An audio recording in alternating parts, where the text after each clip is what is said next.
Welcome to the Her Voice Shines podcast, where we celebrate the power, brilliance, and resilience of women everywhere. I'm your host, Shanasia Washington. Join us as we share inspiring stories and insights from extraordinary women who have found their voice and are making a difference. Together, we'll create a ripple effect, illuminating the path to visibility and empowerment. Let's break barriers, shatter ceilings, and lift each other up. In each episode, we dive deep into the journeys of women who have turned their challenges into triumphs and their dreams into reality. Whether you're looking for motivation, guidance, or a community that understands your journey, you're in the right place. Stay tuned and remember, let your voice shine. Just like that. You know where you landed, right? It's the Her Voice Shines podcast land, and I'm your fabulous host, Shanasia Washington, streaming from the beautiful city of Houston, Texas. And I've made a disclaimer several times in previous episodes. We are busting at the seams. So if you're thinking about moving here, just don't do it, okay? Well, you know where we are, right? The best podcast on the planet. If I'm not going to say it, who's going to stand on it, right? Have a fabulous guest today. I read her information. I'm super excited because I have a lot of questions and ready to take on this journey. I don't know if she's sure what she signed up for, but hey, we're going to show her the grand welcome without any further waiting time. Let's bring her to the stage, get her name, where she's streaming from, and jump to the magic of her story. And here she is. Hello, my name is Morgan Teel. I am based in Austin, Texas. Whoop, whoop, Austin. So happy to be on the show today. I love Her Voice Shines, and it's truly just such an honor to be here amongst so many incredible women that are always on this show. So thank you so much for having me. I am artistic director and founder of Dance Waterloo, which is a nonprofit that is a professional dance company that creates performances and dance education programming for the community. I'm also a certified Enneagram coach that specializes in time management.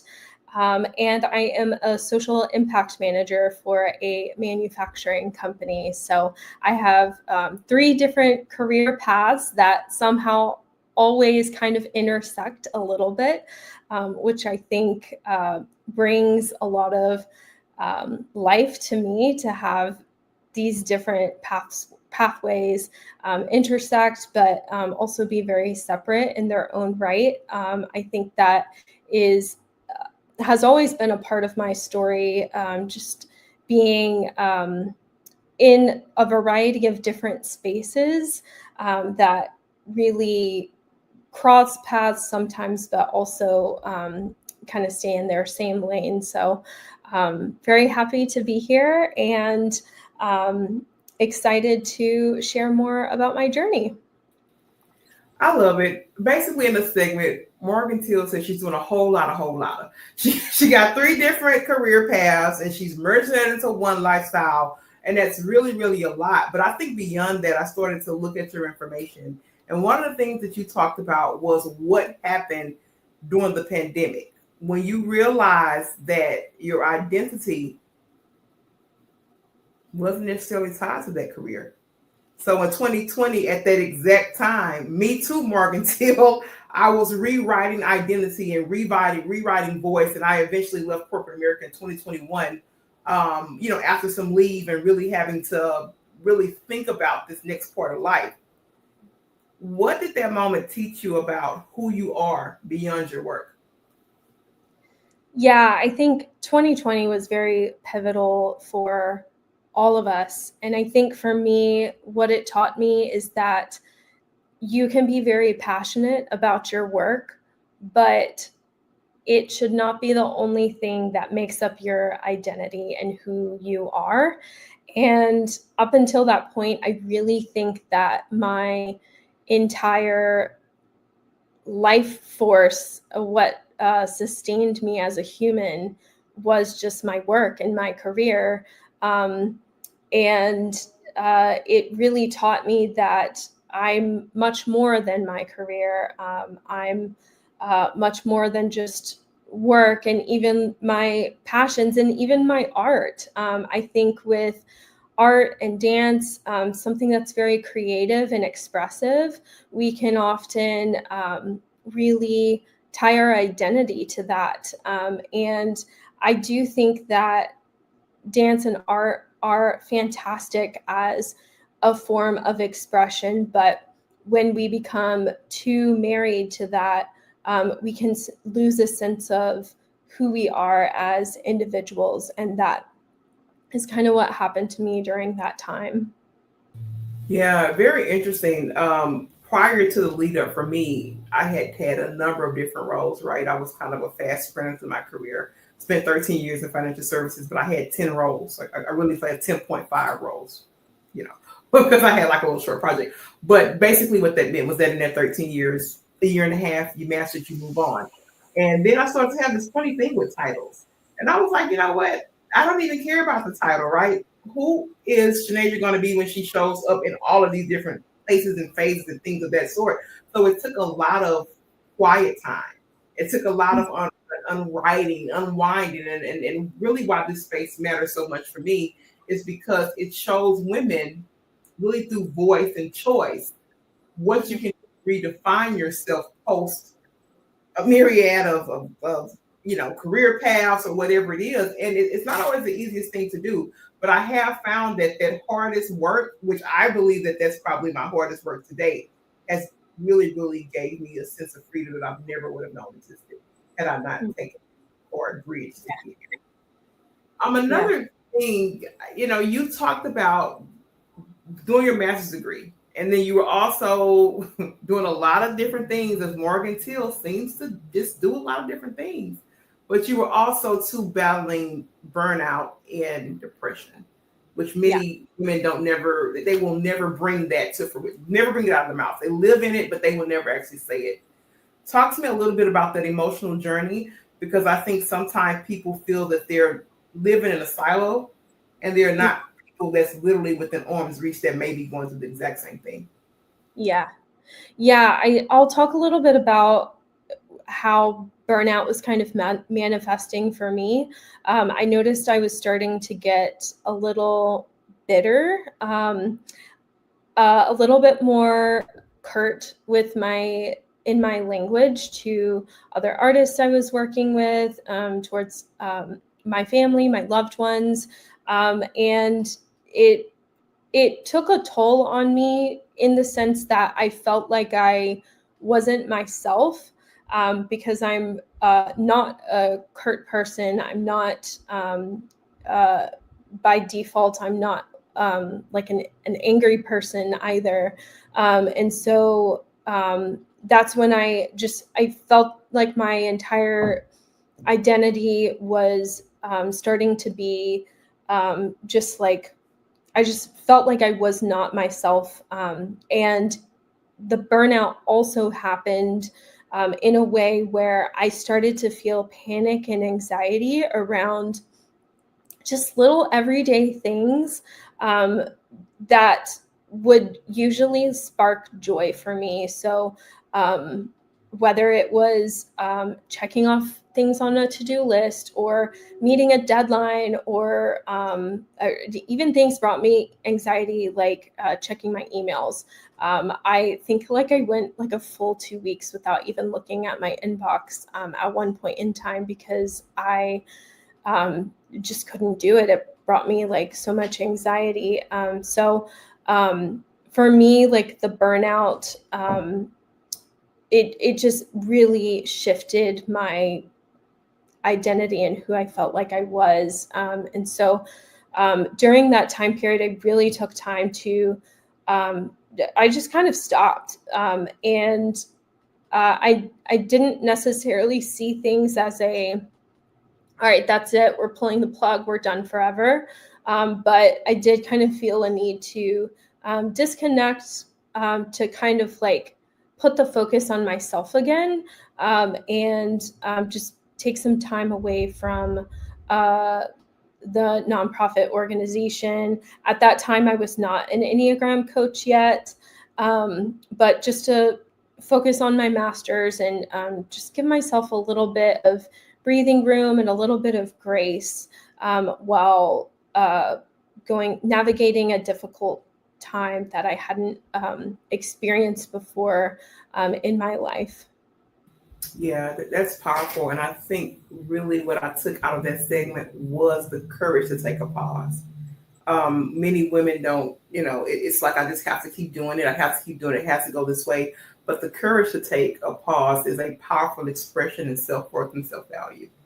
That tells me that in that space you value yourself enough to say, look, I have to choose. I have to make a choice. And I think that that's powerful. I think there are some situations I feel like in my life, even if it was in a corporate career, having the voice to say, look, something has to give. I need a pause. I have to pick up some things. Really probably would have changed a lot for me in that time. I think it's an excellent segue because a lot of what you do, you talk about time management, you talk about expression and those things or whatever. And also, too, one of the things that's really heartbreaking to me is to see women basically be bashed for societal time expression. What would you tell somebody who feels like I'm behind the mark? I can't keep up with the pace, or I am 25 and I should be doing this. I am 32, my life should look like this. What would you tell someone who looks like they're not winning the race in terms of time? Yes, these are like my favorite people to work with because I think we're all on our own journey. We're all on our own timeline in life, in just how we do everyday tasks, in particular the mundane, and feeling like you're behind on laundry, behind on, car registration or life insurance, getting it updated. Just these kind of everyday things are really what adds up and makes us feel like we're behind. It's the everyday things that make us feel ashamed of not like having it together, and I would tell people like that you're on your own journey, and the destination, how you get there, can look entirely different than somebody else.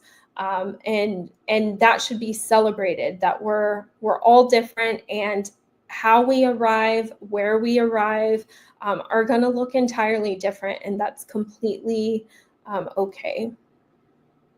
And it's so good, and it's so liberating. I feel like since I've made this shift, time moves a little bit different for me, right? I get to be intentional about the time. I get to literally, sometimes I'm probably too methodical with how I plan my 24, but it brings me great joy to say that, look, regardless of age, Shanadra is living right now in divine purpose. It's everything that I touch and everything that I do. It's relevant in the voice. It's relevant in the movement, and I'm able to use this 24 hours Morgan Teel the best way that I really see fit for me and my family. And that to me is ultimate freedom. So thanks for sharing that. And many women that watch this podcast, many people that are in, just groups and discussions with me, this is something that comes up all the time. And there are so many women that beat themselves up as it relates to time. So I'm so happy, so happy that you shared that with us, Morgan. Let me go over to leadership because you're a leader in every sense of the word. Everything that you have kind of told me about that really just signifies leader. And when I asked you about leadership in the forum, you said it is rooted in honesty. You said it's rooted in hope. How has showing up in process basically shaped how you engage in your work? Because it takes work. I want you to talk about the engagement because you're a person that moves around a lot. So I want to know how that looks in action. Yeah, I think engagement in the process in a form of honesty is honestly the most interesting way to show up as a leader, because it reminds people that you're human, that you're not perfect, and we're not striving for perfection either. And I think for me, showing up as a leader that's honest, that is coming from a work in progress and moving towards progress, really, it's honestly the only way that I feel like I can show up as myself. And so just leading with who I am helps me kind of show up for others in the best way that I possibly could. Yeah, that's good. I think another part of leadership too that I like to talk about is basically conflicting leadership views. Like in your experience, tell me about a time maybe when you collaborated or you were with someone that did not see leadership as you saw it. It's very important to have these conversations because, opposition is guaranteed. Change is guaranteed. So talk to me a little bit about how you approach someone who may have a varying leadership style than what you possess. Yeah, I think the most different leadership style that I see from myself is one that's more like micromanaging, more, I guess, dictatory. And there are leaders that are like that out there, and we got to work with them whether we want to or not. And so it's a matter of how can you work together, and I think what really helps me is knowing that different leadership styles exist and the values and the goals can still be the same. And understanding someone else's perspective and where they're coming from, as well as sharing where you're coming from as well. Again, that transparent communication can really help create a common ground. As long as the values and the goals are aligned, then it can kind of just make things a little bit easier. Although I will say, I feel like two completely different leadership styles it's just a rocky road, but it's still a road, and so I have encountered that with the tech company that I work for. And so, at the end of the day, it's still about collaboration. And I have to keep that at the forefront of my mind when encountering those diverse leadership styles. I think now because I have a little bit more power to choose, I of course there's opposition. I mean, it's not as opposing as it was when I worked in corporate America. That was just such a short opposition, very short. But like now, I find myself really, really. That's where the voice stands up, right? When you are in opposing leadership on a platform where you really can't use your voice, like I really need this job. I can't really speak up as much. I have to be very careful. I have to walk on eggshells. It's a little bit different when you're out here. So I find myself really coming into that very strongly and saying like, no, I don't necessarily disagree, but how can we work together as a whole to get the job done? And it's so important that women understand that, where to use the voice in leadership, and also too, where to, step back and say, no, that's not something I agree with, but I do want to do something for the greater good of the team. Now, we do have to go back a little bit because in the process of stepping into leader, right, it's about celebrating our wins. How do we best celebrate ourselves? Because most women, they will celebrate everybody else. But when it comes to them, they don't necessarily celebrate that. So this kind of takes me to something I read in your intake form where Miss Morgan Teel told me that she did not attend her graduation. Yes. Morgan, I was sad. Let me just tell you, I was sad. And I said, I want her to talk about that because there could be somebody who may have been in a similar situation. But to have done all of that and gone through that, I know there were some challenging times that you were facing. I want you to talk about the experience.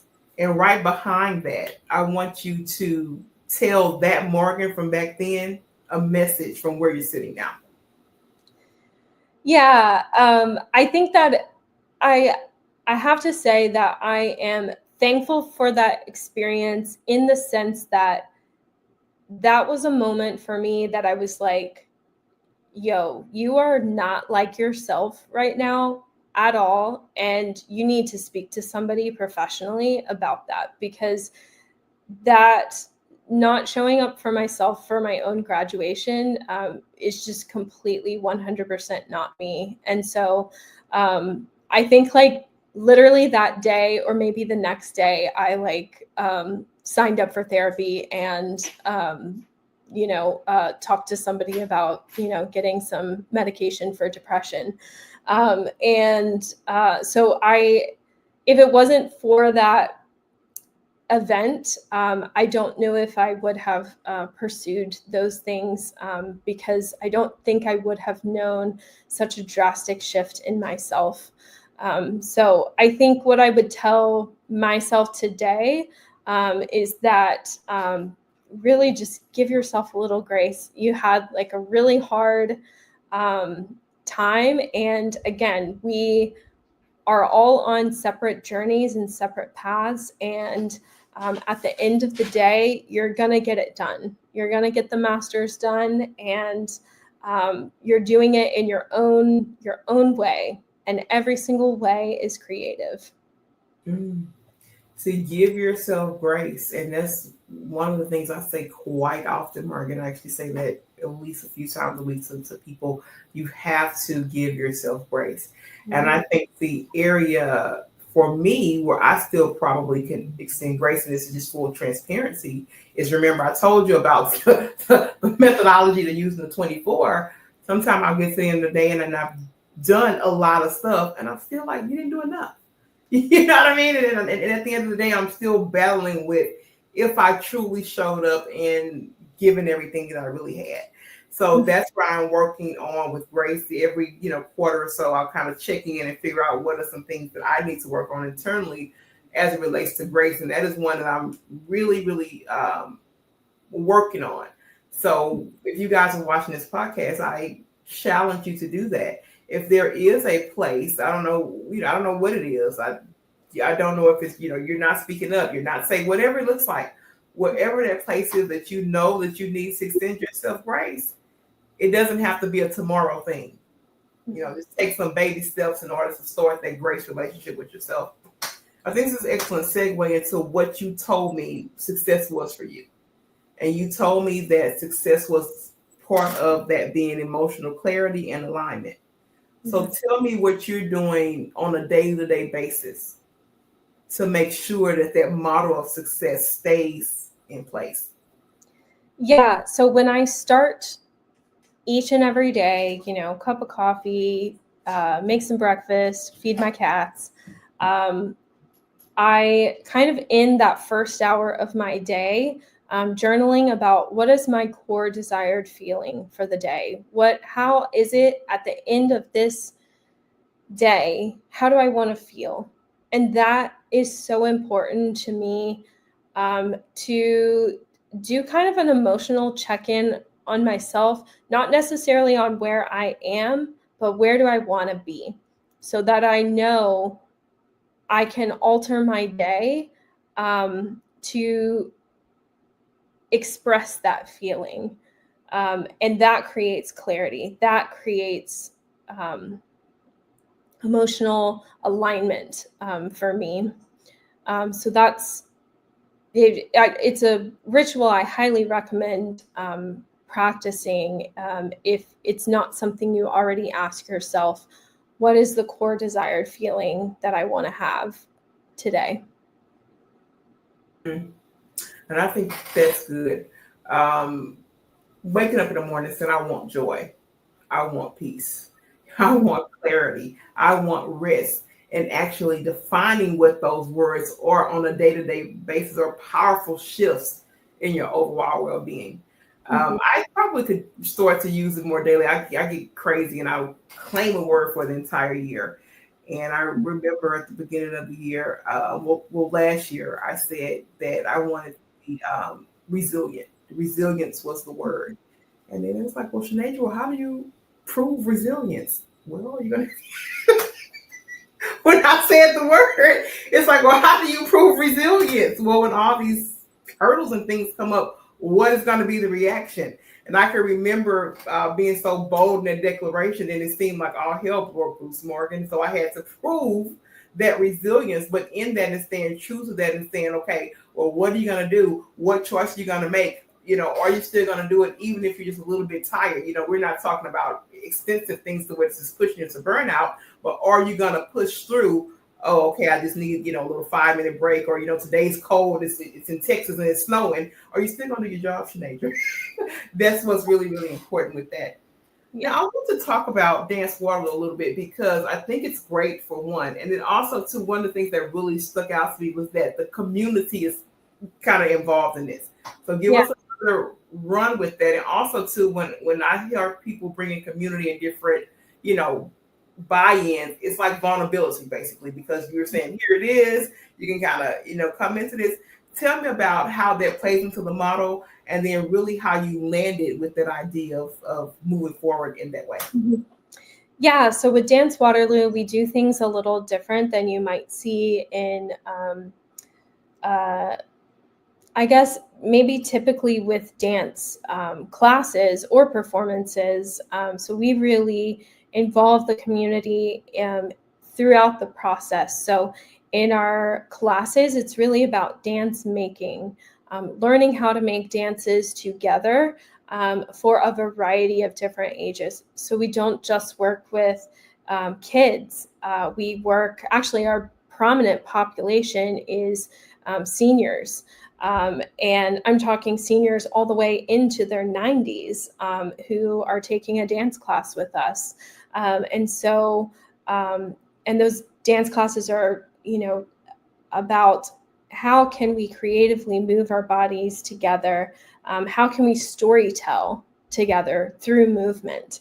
And in our performances, that manifests a little bit different because our audience is showing up to a performance, and they're not, we're not bringing anybody on stage, to like have a little special part or anything, but we might involve the audience in different ways. I like to call it passive engagement. Most of the time when you hear the word passive, it kind of has a little bit of negative connotation, but for us, it means really creating opportunities for audiences to engage in being a part of the creative process without it being such a high lift or a risk. So pretty low level engagement, but big level impact. And so one of the ways this kind of looked like last year was we had a performance that was called Spelling Bee. And our choreographers created works inspired by words that they had difficulty spelling. So one of my words was the word decision. I have since learned how to spell it, but my entire dance was about making decisions, small ones, whether it was like snacks at the vending machine, or big ones like what city to move to next. But in between each and every single dance that we had, there was a community spelling bee. And so people could enter the spelling bee and spell words. It was because it was a community bee.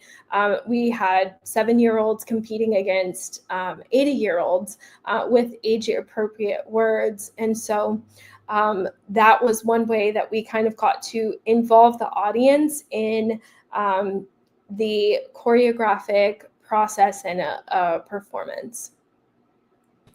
That's absolutely amazing. And one of the things that really stuck out in this segment was having that elderly population involved all the way up into the 90s. I am close involved in my grandparents' caregiving. They're 77 and 80 respectively.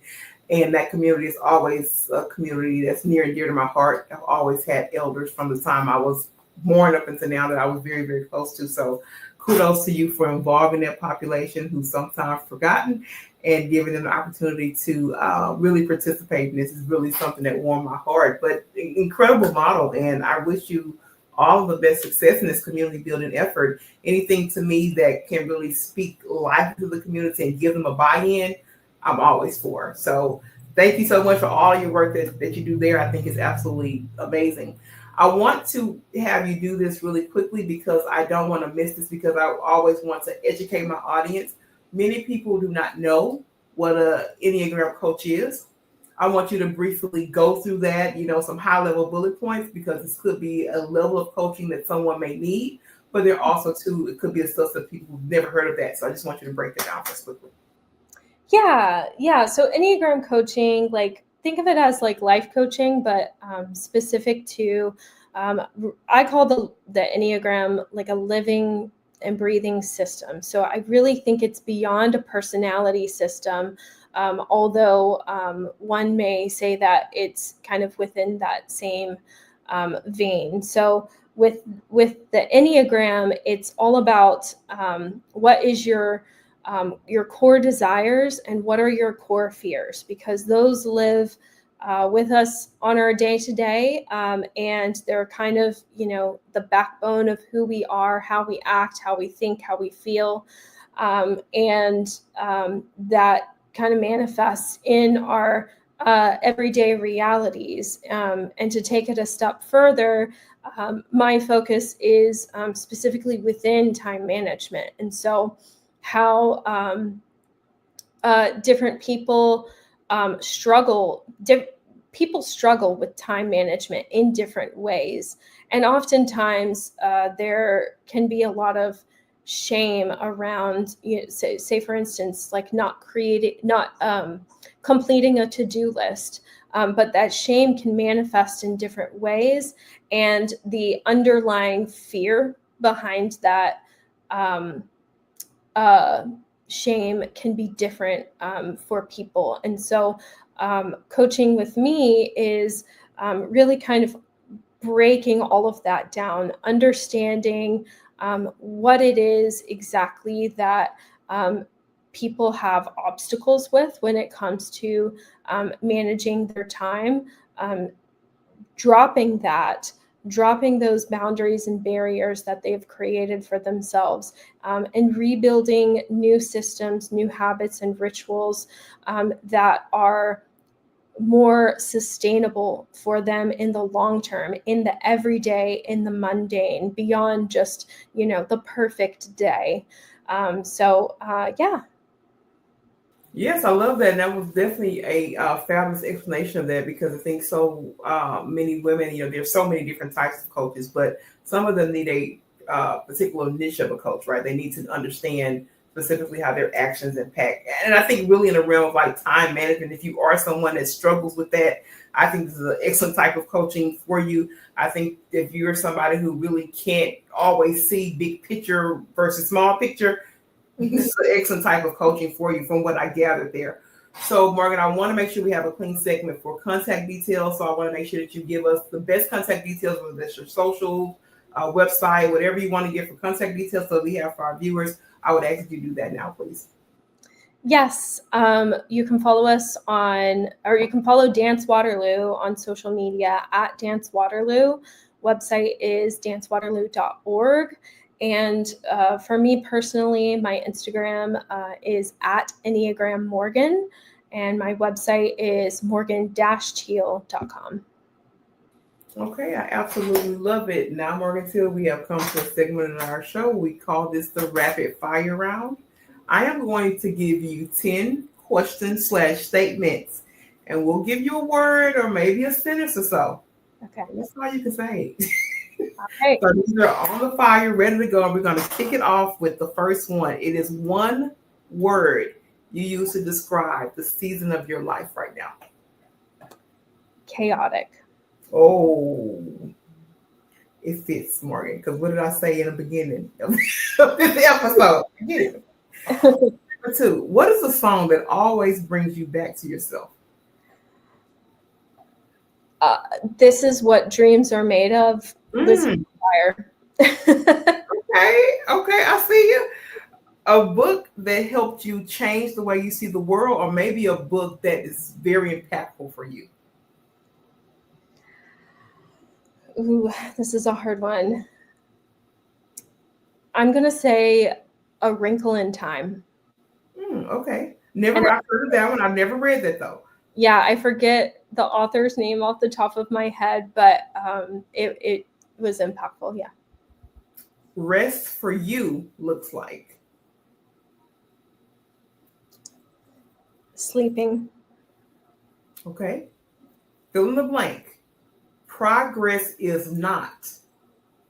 Perfection. Gotta say that again. Progress is not Perfection. perfection. I love that one. We should have saved that one for the end. I think that was a. All right. Dance is. Expression. Oh, see, I was gonna say story because and I meant to say this earlier. You said that using expression like it's like storytelling in motion, and I thought that kind of gave me chills a little bit because like it really, really is. So I like that one. All right, he said, let me say this: what's one belief you've let go that brought you peace?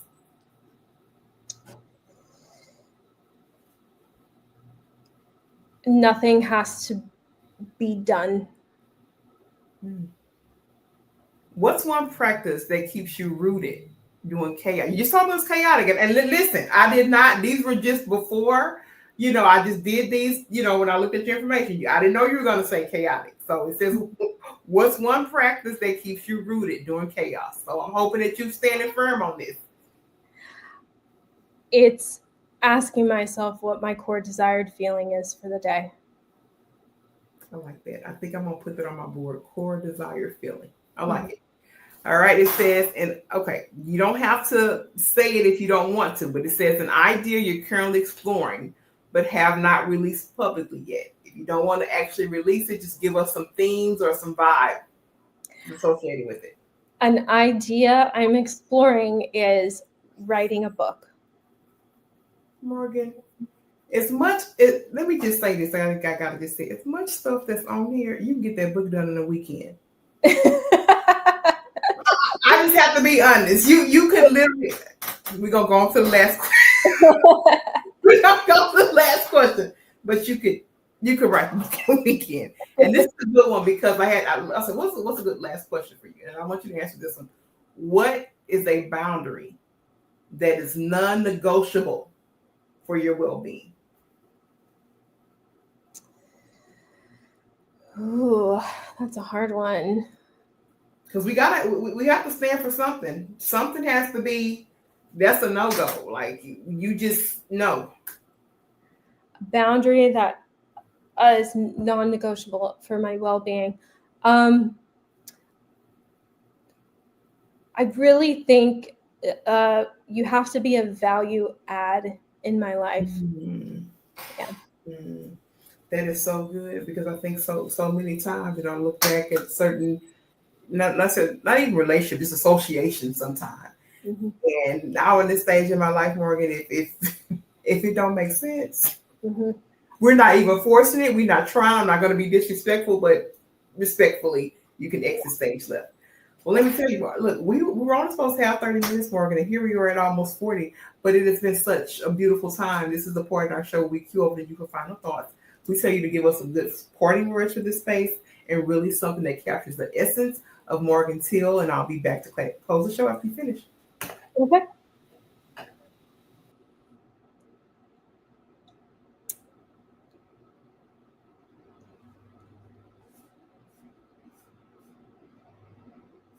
You ready? We just want your final thoughts. Oh, sorry. I'm sharing my final thoughts. Yeah, your final thoughts and really something that captures the essence of Morgan Teel. We've had a fabulous 40 minutes, so we want to give you the opportunity to close on your final thoughts. Okay. My final thoughts are I'm so thankful to be on this podcast. It was absolutely lovely talking with you. I'm always so inspired by everybody that is on this podcast. And so it's an incredible honor to be on this show. So thanks so much for having me. That was so short and sweet. Morgan, you should have said, I'm an overcomer. You should have said, because you are. And I want you tell me when I reach out to you like in about 6 months, because I do spy on my guests. They're like, what? Yeah, I'm going to look. So I'm going to ask you about that book, because you have to get that book out into the world. You have so much stuff. And I just kind of scratched the surface, to be courteous for time and to use this strategically to get things out of you that I think that will be valuable. But you have an incredible story to tell. And many parts of your story, women are not saying. Why? Because Shanae just talked to a lot of them. You're not saying it. But I really, really mean that. And I hope that you take the step to do that, because you think your story is tiny, but then it has a ripple effect and people have started raising their hands saying, me too, me too, me too. So Morgan, if I have to check on you through Bobby or you, I'm gonna say, where's Morgan with the book? I'm gonna check, okay? Copy. Well, let me tell you, everybody, Her Voice Shines podcast. Here lately, I'm serious. I'm back on a recording spree. I'm always transparent with you guys. When I tell you this week of recording has really been so refreshing and so powerful for me. I've really had just some of the most amazing guests, Morgan included. And I tell you guys, miraculous things happen when you let your voice shine. Your stories are so worth it. The experience was not in vain. You overcame it for a reason. And y'all might get mad at me, but don't be selfish in the experience. Don't be selfish, right? We're not here to do that. And the things that we go through are really never personal. But I'm not going to preach, because we'll be here for like another 10 minutes. I want to be respectful. But to everyone in the Her Voice Shines podcast, man, I love you. There's nothing you can do about it. And we'll be back in another day or so, maybe, with the fabulous woman on the Her Voice Shines podcast. And I love you.